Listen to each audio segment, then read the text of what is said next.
El camino de Josué, compromiso y madurez en Dios. Prédica del pastor Larry García. 30 de marzo del 2025. Versículo base de la enseñanza. Hebreos 6 del 1 al 3. Por tanto, dejando las enseñanzas elementales acerca de Cristo, avancemos hacia la madurez. Introducción. Queridos hermanos y hermanas en Cristo, hoy nos reunimos con el deseo de seguir aprendiendo de la palabra de Dios, específicamente acerca del tema de la madurez. Sin duda, un aspecto muy necesario en el liderazgo de una congregación cristiana. Y para ello hablaremos de Josué, hijo de Nun, quien fue designado por Moisés para liderar las luchas de la gran congregación de Israel por la tierra prometida. A través de la historia de aquel general, podemos aprender sobre el crecimiento en madurez de un líder, así como de su compromiso ante Dios. La disposición a servir y a aprender. Comencemos por el principio. En Éxodo 17 del 9 al 14, encontramos a Moisés enviando a Josué a pelear contra Amalec, uno de los tantos reyes que Israel debió vencer para conquistar la tierra prometida. Y Moisés dijo a Josué: escoge unos hombres, y sal a pelear contra Amalec. Mañana yo estaré sobre la cumbre del collado, y la vara de Dios en mi mano. Esta primera asignación de Josué en una batalla es significativa, pues representa un acto de valentía y disposición a servir en la primera lucha armada que enfrentó Israel para conquistar la tierra prometida. Y no hay indicios en la Escritura de que este hombre hubiera tenido alguna preparación especial para pelear. Pero su corazón estaba lleno de valentía y quería servir a Dios y a su nación. Esto nos muestra en principio que la verdadera esencia de un líder en potencia se demuestra con la disposición a servir aún sin tener la experiencia necesaria, pero estando dispuesto a ser enseñado y aprender. La influencia de un líder. A medida que avanzamos en la vida de Josué, encontramos que fue asistente de Moisés, como se menciona en Éxodo 24:13. Y Moisés se levantó, y su servidor Josué, y Moisés subió al monte de Dios. Esta cercanía con Moisés no fue casual. Dios lo puso a su lado para ser formado y para tomar lo mejor de él. Esto representa la importancia de tener mentores en nuestras vidas. ¿Tienes un líder que te guíe y que te forme para servir? De modo que aspirar a un papel de liderazgo implica estar dispuestos a aprender y a crecer a través de las experiencias de otros. En Proverbios 27:17, se dice: hierro con hierro se aguza, y así, el hombre aguza el rostro de su amigo. Este es un recordatorio para cada uno de nosotros de que el liderazgo se nutre de relaciones significativas y edificantes. Hoy les animo a ser un reflejo de aquellos a quienes admiramos y que nos guían en nuestro caminar con el Señor. Entonces, la madurez se desarrolla en comunidad y en el trabajo en equipo, donde podemos apoyarnos mutuamente. En la vida cristiana nadie sale adelante solo. No existen llaneros solitarios en la Iglesia de Cristo. La fe de Josué. En Números 14 del 6 al 9, encontramos un momento decisivo en el que Josué, junto a Caleb, se levanta con fe en medio de la turbación y el miedo del pueblo de Israel, y así dijo: la tierra por donde pasamos a reconocerla es tierra muy buena. Si Jehová se agradare de nosotros, Él nos llevará a esta tierra, y nos la entregará, tierra que fluye leche y miel. Moisés encargó a un grupo de espías israelitas ir a reconocer a la tierra de Canaán antes de iniciar la conquista de la misma. Pero solo Josué y Caleb le entregaron un informe positivo y esperanzador. Los otros espías contagiaron al pueblo de pesimismo y desesperación. No tomaron en cuenta que había sido Dios el que los sacó de Egipto con señales y maravillas, y que ahora ese mismo Dios les mandaba a marchar y a tomar la tierra por posesión. La valentía y fe de aquellos dos hombres son un desafío para nosotros hoy. Como líderes, a veces enfrentamos circunstancias adversas, y habrá cosas que nos parecerán imposibles, y la duda querrá apagar nuestro entusiasmo, pero nuestra fe en las promesas de Dios nos llevarán a la victoria y ayudarán a transformar a otros. Juan 11:40. Jesús le dijo: no te he dicho que si crees, verás la gloria de Dios. Y en Hebreos 11:1 se nos recuerda que es, pues, la fe la certeza de lo que se espera, la convicción de lo que no se ve. Amados hermanos, debemos ser la voz de esperanza que anime y fortalezca a nuestra congregación. No una voz pesimista. Y cuando hablamos de fe y confianza en Dios, estamos sembrando semillas de valentía en los corazones de quienes nos escuchan. El llamado de Dios. Pasemos ahora al llamamiento que Dios le hizo a Josué. Aconteció después de la muerte de Moisés, siervo de Jehová, que Jehová habló a Josué hijo de Nun, servidor de Moisés, diciendo: mi siervo Moisés ha muerto. Ahora, pues, levántate, y pasa este Jordán, tú y todo este pueblo, a la tierra que yo les doy a los hijos de Israel. Este llamado a liderar de Josué es un testimonio de que Dios es quien nos elige, nos prepara y nos alienta para grandes desafíos. En Isaías 41:9 dice la Escritura: porque te tomé de los confines de la tierra, y de tierras lejanas te llamé, y te dije, mi siervo eres tú, te escogí, y no te deseché. No temas, porque yo estoy contigo, no desmayes, porque yo soy tu Dios que te esfuerzo, siempre te ayudaré, siempre te sustentaré con la diestra de mi justicia. Reflexionemos sobre nuestras propias vidas. ¿Estamos listos para responder al llamado que Dios nos hace a servir? El liderazgo en la Iglesia implica valentía y un compromiso renovado con nuestra misión. En 1 de Pedro 2:9, se nos recuerda que somos linaje escogido, real sacerdocio, nación santa, pueblo adquirido por Dios. La voz de Dios es clara, y Él está listo para guiarnos en cada paso. Cada líder tiene una misión única que cumplir dentro de su obra. No dejemos que las dudas nos detengan. Levantémonos y avancemos en fe. La conquista y el compromiso. La conquista de Jericó en Josué 6:20 nos muestra el poder de la obediencia. Y el pueblo gritó, y los sacerdotes tocaron las trompetas, y aconteció que, oyendo el pueblo el sonido de la trompeta, gritó con gran grito, y cayó el muro de aquella ciudad. Aquí vemos que la fe y la obediencia de Josué llevaron a Israel a la victoria final y conquistaron la tierra prometida. Esto nos alienta a confiar en que, al seguir el plan de Dios, podemos lograr grandes cosas para su obra. En Romanos 8:37, se nos asegura que antes, en todas estas cosas somos más que vencedores por medio de aquel que nos amó. Confiemos entonces en que nuestras decisiones obedientes pueden traer transformación a nuestra iglesia y comunidad. Como líderes, cada paso de fe que demos, por pequeño que sea, puede llevarnos a victorias gloriosas. De manera que Dios está llamándonos a permanecer firmes en nuestra fe y a ser instrumentos de su poder. Ahora dejemos por un momento la historia de Josué, y revisemos algunas consideraciones básicas acerca de la madurez. ¿Qué es la madurez? La madurez, desde una perspectiva general, es el desarrollo pleno del carácter y habilidades de una persona, evidenciado por la capacidad de tomar decisiones sabias, la responsabilidad en sus acciones y la demostración de virtudes como la paciencia y el autocontrol. Implica reconocer las consecuencias de nuestras acciones y vivir de manera que refleje entendimiento y propósito. La madurez desde la perspectiva bíblica. Desde el punto de vista bíblico, madurar es crecer en carácter a la semejanza de nuestro Señor Jesucristo.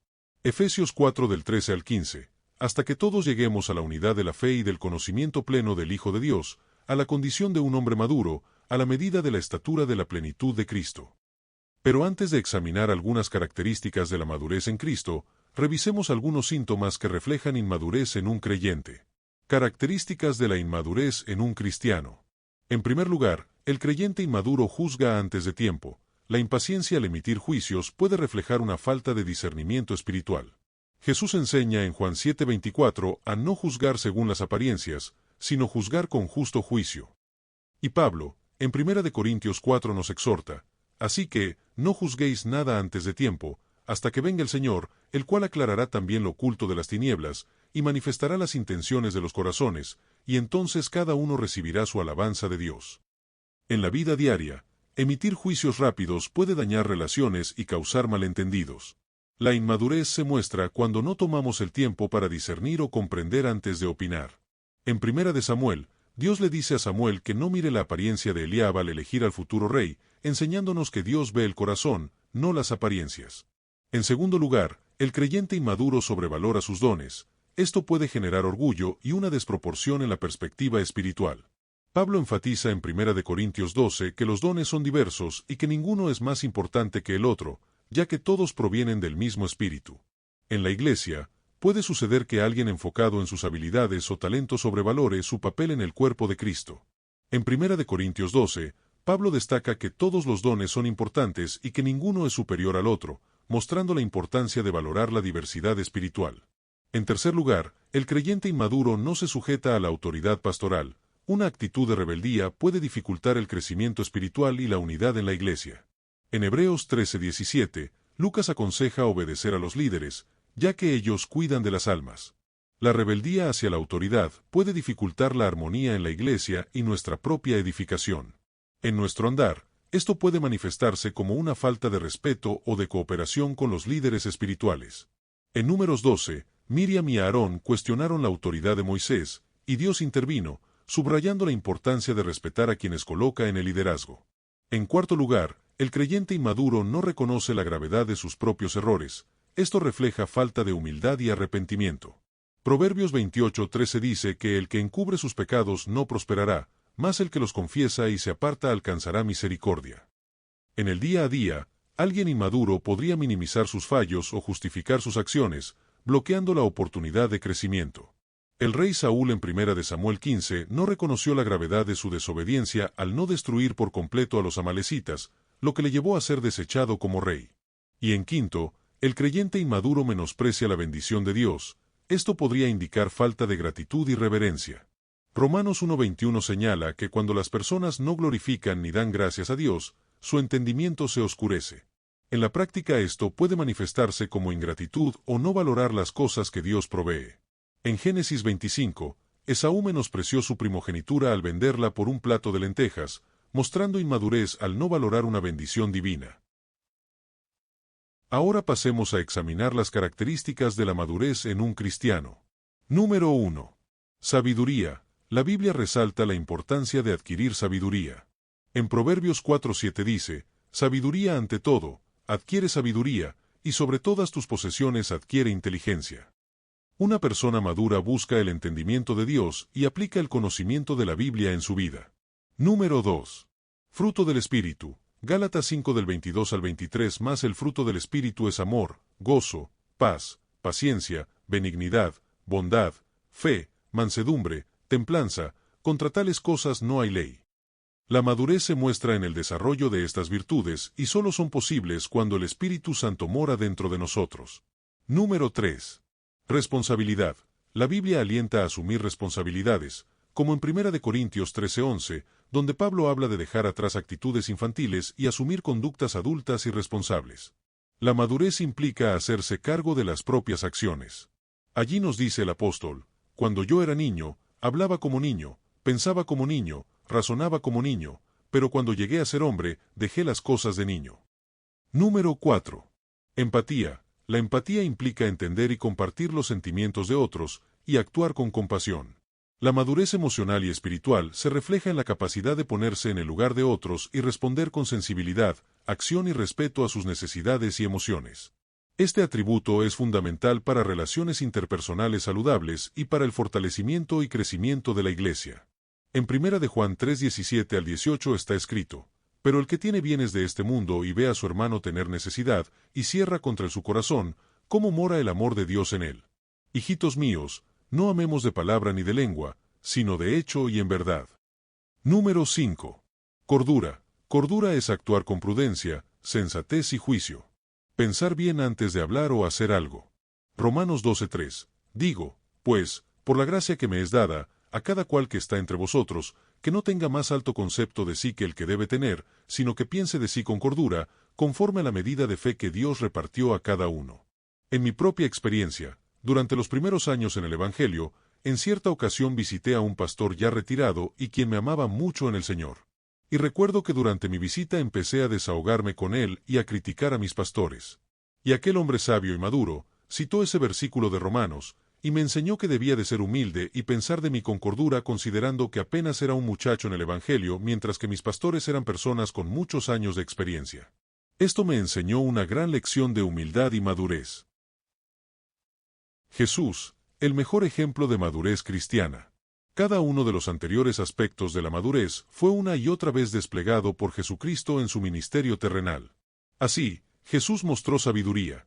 Él enseñaba con autoridad y comprensión profunda de las Escrituras y la naturaleza humana, demostrando sabiduría divina y aplicándola en sus enseñanzas y acciones.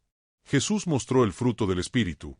El Señor manifestó amor, gozo, paz y todas las virtudes del Espíritu constantemente. Su vida es un ejemplo perfecto del fruto del Espíritu en acción. Jesús mostró responsabilidad. El Maestro tomó la responsabilidad última al sacrificarse por la humanidad en la cruz. Su vida fue un reflejo de asumir la misión y propósito que su Padre le encomendó. Jesús mostró empatía, se compadeció de los necesitados, lloró con los que sufrían y siempre estaba dispuesto a escuchar y ayudar a quienes lo rodeaban. Finalmente, Jesús mostró cordura. Al resistir las tentaciones en el desierto, Jesucristo demostró autocontrol, firmeza y equilibrio en sus convicciones, lo cual es una clara muestra de cordura, eligiendo el bien a pesar de las dificultades. Su ejemplo nos enseña a mantenernos firmes en nuestros valores. De manera que Jesús es nuestro modelo supremo de madurez. Efesios 4 del 13 al 15. Hasta que todos lleguemos a la unidad de la fe y del conocimiento pleno del Hijo de Dios, a la condición de un hombre maduro, a la medida de la estatura de la plenitud de Cristo, para que ya no seamos niños, sacudidos por las olas y llevados de aquí para allá por todo viento de doctrina, por la astucia de los hombres, por las artimañas engañosas del error, sino que hablando la verdad en amor, crezcamos en todos los aspectos en aquel que es la cabeza, es decir, Cristo. Hebreos 6 del 1 al 6. Por tanto, dejando ya los rudimentos de la doctrina de Cristo, vamos adelante a la perfección, a la madurez, no echando otra vez el fundamento del arrepentimiento de obras muertas, de la fe en Dios, de la doctrina de bautismos, de la imposición de manos, de la resurrección de los muertos y del juicio eterno. Y esto haremos, si Dios en verdad lo permite. El proceso de madurez. Volviendo a la historia de Josué, no debemos pensar que fue un hombre perfecto, que no cometió errores y que no necesitó de instrucciones y correcciones. Veamos lo que dice Números 11 del 24 al 30. Y salió Moisés y dijo al pueblo las palabras de Jehová, y reunió a los 70 varones de los ancianos del pueblo, y los hizo estar alrededor del tabernáculo. Entonces Jehová descendió en la nube, y le habló, y tomó del espíritu que estaba en él, y lo puso los 70 varones ancianos, y cuando posó sobre ellos el espíritu, profetizaron, y no cesaron. Y habían quedado en el campamento 2 varones, llamados el uno Eldad y el otro Medad, sobre los cuales también reposó el espíritu. Estaban estos entre los inscritos, pero no habían venido al tabernáculo, y profetizaron en el campamento. Y corrió un joven y dio aviso a Moisés, y dijo, Eldad y Medad profetizan en el campamento. Entonces respondió Josué hijo de Nun, ayudante de Moisés, uno de sus jóvenes, y dijo, Señor mío Moisés, impídelos. Y Moisés le respondió, ¿tienes tus celos por mí? Ojalá todo el pueblo de Jehová fuese profeta, y que Jehová pusiera su espíritu sobre ellos. Y Moisés volvió al campamento, él y los ancianos de Israel. Josué era un joven notable, pero aún no tenía ni la madurez ni la experiencia de su líder Moisés para discernir lo espiritual, y por lo tanto, recibió una fuerte exhortación. Y vemos que además, Josué se dejó influenciar por otros, no pensando bien las cosas antes de actuar, y esto sigue siendo un peligro latente para todos los que tienen un llamado a servir. Santiago 1:19. Por esto, mis amados hermanos, todo hombre sea pronto para oír, tardo para hablar, tardo para airarse. Ya siendo el líder de Israel, Josué se volvió a equivocar en varias ocasiones, como cuando tomó una decisión muy seria sin consultar antes a Dios. Los gabaonitas fueron un pueblo que supo engañar con astucia a Josué a fin de evadir el exterminio. Amados hermanos, la Biblia no presenta personajes idealizados de perfección, sino que nos muestra las diversas caras de la humanidad de cada uno de ellos. Por eso debemos depender de Dios al máximo, pedirle dirección sobre cada asunto, y obedecerle cuando nos da la respuesta. El legado de Josué. A pesar de sus defectos, Josué fue uno de los hombres más importantes en el Antiguo Testamento. Fue él quien finalmente conquistó la tierra prometida y la repartió entre las 12 tribus de Israel. En Josué 24:15, encontramos la poderosa invitación que Josué hizo al pueblo para que solo sirvieran y adoraran al Dios que los libertó de Egipto. Además, Josué pasó a la historia como el hombre que detuvo el sol y la luna en medio del cielo por casi un día simplemente orándole a Dios. Esto demuestra el gran respaldo que tenía de parte del Creador a pesar de sus defectos. Amados hermanos, el legado que dejemos como líderes será un testimonio permanente de nuestra fe. En 2 de Timoteo 4:7, Pablo dice, he peleado la buena batalla, he acabado la carrera, he guardado la fe. Preguntémonos hoy, ¿qué legado queremos dejar? Seamos líderes que inspiran a otros a seguir a Dios con pasión, entrega y madurez. La decisión que tomemos hoy sobre esto impactará a las generaciones venideras. Conclusión y reflexión final. Albert Einstein dijo que la madurez comienza a manifestarse cuando sentimos que nuestra preocupación por los demás supera nuestra preocupación por nosotros mismos. Así vemos que Jesús superó a todos en cuanto a madurez al entregar su vida en la cruz a cambio de la nuestra. El crecimiento de Josué en fe, compromiso y madurez nos enseña que todos tenemos la capacidad de ser líderes maduros que alcanzan grandes metas e inspiran esperanza al pueblo de Dios. Y recordemos que así como Josué condujo a su pueblo a la tierra prometida, Jesucristo nos guía hacia la vida eterna, invitándonos a confiar plenamente en sus promesas. Les animo entonces, queridos hermanos y hermanas, a levantarse con valentía, a crecer juntos en la fe, a que asumamos el desafío de ser líderes maduros que reflejen a Cristo en el mundo, y construyamos un legado de amor y dedicación porque todo lo podemos en Cristo que nos fortalece.